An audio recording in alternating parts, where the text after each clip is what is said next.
Gym leaders are some of the coolest characters in Pokémon, usually seen as a sort of authority figure where their gym is. A lot of them have pretty cool and interesting backstories. And today, we're gonna go over one fact about every gym leader. These facts range from what I find the most interesting, the most unknown, or something I just think is kind of funny. So let's go over these facts and try to learn something new. And at the end, let me know which ones you like the most, and maybe if you knew any of them prior to the video. We of course start with the one and only Kanto Gym Leaders. Brock is one of the gym leaders who can give a TM not of his type, giving out either bite or headbutt in the originals and Let's Go respectively. In Let's Go, Misty's gym trainers are named after her anime sisters, their names being Daisy, Violet, and Lily. Lieutenant Surge is tall in the anime. Using Pikachu's height of 1'4", we find that he's at least 8 feet tall. Erica is a lot more rich than you'd expect, as in she's the daughter of the Silph Co CEO in the manga. Koga comes from a long line of ninjas, all of which specialize in the toxic TM. Sabrina sometimes talks about how she doesn't like battling too much, but her psychic gym is the reason the fighting dojo is no longer a gym. Blaine's gym puzzle reveals that he goes by many names, my favorite of which is an old guy in sunglasses. Team Rocket's attempt to contact Giovanni did actually work, except he was stopped by the Johto protagonist. Janine actually makes an appearance in Fire Red and Leaf Green, but only as a generic NPC you can't battle. Blue is the only gym leader who doesn't specialize in a type. Now for the underappreciated Johto Gym Leaders. Faulkner is the other gym leader whose TM doesn't match his type, giving out the Mudslap TM in the original Gold, Silver, and Crystal. This might be because there was no Flying TM in Gen 2. Bugsy's team and Heart Gold and Soul Silver are female Pokemon. This is usually a trait given to female trainers, but Bugsy's a boy. Whitney is the lowest level 3rd gym leader. Despite this, she's known for being one of the toughest gym leaders. She was even voted as our pick for the toughest normal type specialist. Morty became a gym leader to hone his skills and one day meet Ho. If you talk to Chuck's wife after beating him, she'll thank the player. The reason being that his loss motivates him to exercise more, and he was starting to get a bit chubby according to her. Jasmine is the only gym leader to have a Pokemon with a nickname, that being Amphi the Ampharos. Price is the only gym leader to be lower level than the previous one. Claire's name comes from the fact that it rhymes with lair, as in the Dragon's Lair. Now for the 7.8 out of 10 Hoenn Gym Leaders.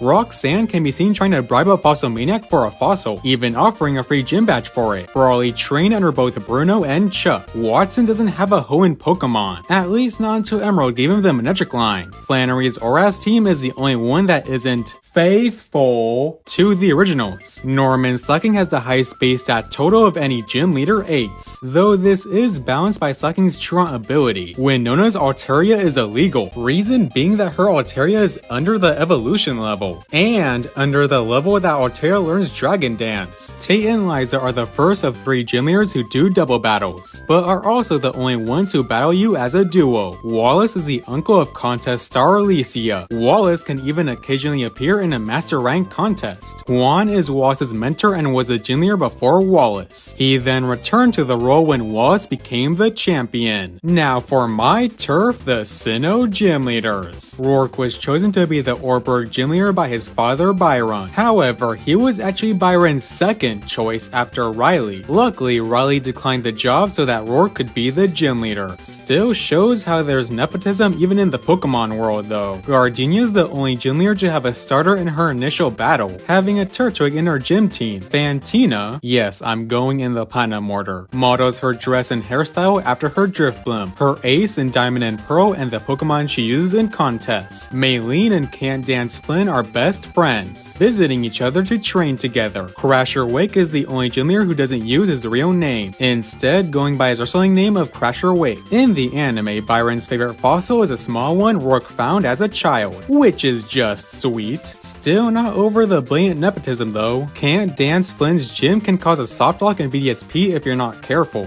Volkner is the reason Sunny Shore City is so advanced. Now for the fabulous Unova Gym Leaders. The triplets don't help confront Team Plasma in black and white, reason being that they believed they would be too weak to help. Lenora's design had to be changed due to controversy. Her initial design had similarities to African American women's stereotypes. Berg's the only B2W2 gym leader who uses the same family twice. Elisa changed her design to diversify her look. Clay accidentally caused a Twitter uproar involving Dream Minecraft. which I'll fully explain in the post-credits if you stick around. Skyla's grandfather was a Johto Gym Leader before she was. Nepotism strikes again. Bryson is both a martial arts master and a movie star. This means he has some of the most diverse teams of any gym leader. Drayden and Iris use the same teams as gym leaders, just with the gender of their Pokemon matching their trainers. The player is the first trainer chair in battles as a gym leader, probably explaining why he blushes and looks nervous. Roxy is the only gym leader who has voice acting in the games. Marlin is not naturally tan. You can actually see a tan line in that his feet are still pale. Now for the underrated Kalos Gym Leaders. Viola's TM may be the worst TM you get from a first gym leader, as Infestation is an underwhelming move that not many non-bugs learn. Grant is a Grandmaster in the Battle Chateau, the highest rank achievable there. Corina is the only gym leader who has Mega Evolution in the games, but not even for an official gym battle either. Instead, she's caught Successor Corina in a 1v1 between Mega Lucario. Ramos is the oldest Grass-type gym leader. Clemont very likely helped create Sun and Moon's Rotom decks. Valerie is actually from the Johto region, and her ace is an evolution, the ace Pokemon of the Kimono Girls. Olympia is the only Kalos Gym Leader whose team has filled out movesets. Wolfric is possibly the most underwhelming final gym leader. He only has 3 Pokemon of one of the worst typings, with most of those Pokemon being slow and not having good coverage. Now for a quick bonus, the Tropical Alola Gym Leader. The one Alola trainer who calls himself a gym leader. The Cantonian gym is a homage to Lieutenant Surge's gym, with the badge even being a copy of Lieutenant Surge's badge. Okay, the Cantonian gym leader is, by technicality, the only gym leader of Alola, but how about we also go over the Island Kahunas just cuz? Paula is the first Island Kahuna we ever face. Olivia owns a jewelry store where you can buy fossils. Nanu's battle strategy in the anime involves angering the opponent and letting their rage cause them to make mistakes. Hapu is the youngest Island Kahuna, being crowned as such during the main campaign of Sun and Moon. Now for the sporty Galar Gym Leaders. Milo doesn't have a nose. Yes,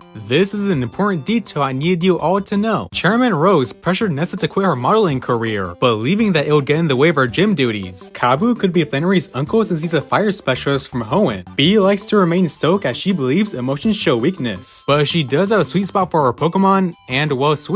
Alistair's face is only seen in a trainer card. Opal was once the rival to former champion Mustard. Maybe they had a romantic rivalry before Honey appeared. Gordy's biggest fan is his mom, which he doesn't like. Melanie is, by definition, the gym leader MILF since she's the only mom. Yes, this is an important detail I needed you all to know. Piers is technically the leader of Galar's evil team, as Team Yell are his gym trainers. Raihan is said to be strong enough to be the champion of another region, but he stays in Galar and hopes that he can one day beat Leon. Unlike Blue, B changes his type when he becomes a gym leader. Marnie is a gym leader because of nepotism. Now finally for the shiny new Paldea Gym Leaders. But I'll be honest, I don't know much about these gym leaders, so instead I'll explain why their ace Pokemon are who they are. Katie has Teddy Ursa because of the trope of bears liking honey. Gracias has Sudowoodo because of people thinking they're grass type. Iono has Miss Magius to show how terrestrializing can work with abilities, since Miss Magius becomes an electric type with Levitate. Kofu has Scribbonable because he's a chef, and Crab is a famous delicacy. Larry has Staraptor since he's both a normal type gym leader and the flying type Elite 4 member. Rhyme has Toxicity since she's a rapper, and Toxicity is a sound-based Pokemon. Tulip has Fortress because she's named Tulip or something. Rusha has Altaria to show a Pokemon becoming a type they're weak to. And there you have it, folks. One fact for every Pokemon gym leader. I hope you learned at least one new thing about these great characters. I tried going for a combo of interesting and obscure facts, along with some funny things I noticed. Maybe next time we can go over Elite Fours and Champions. If you want to see that, let me know in the comments below. Have a nice day, you wonderful people.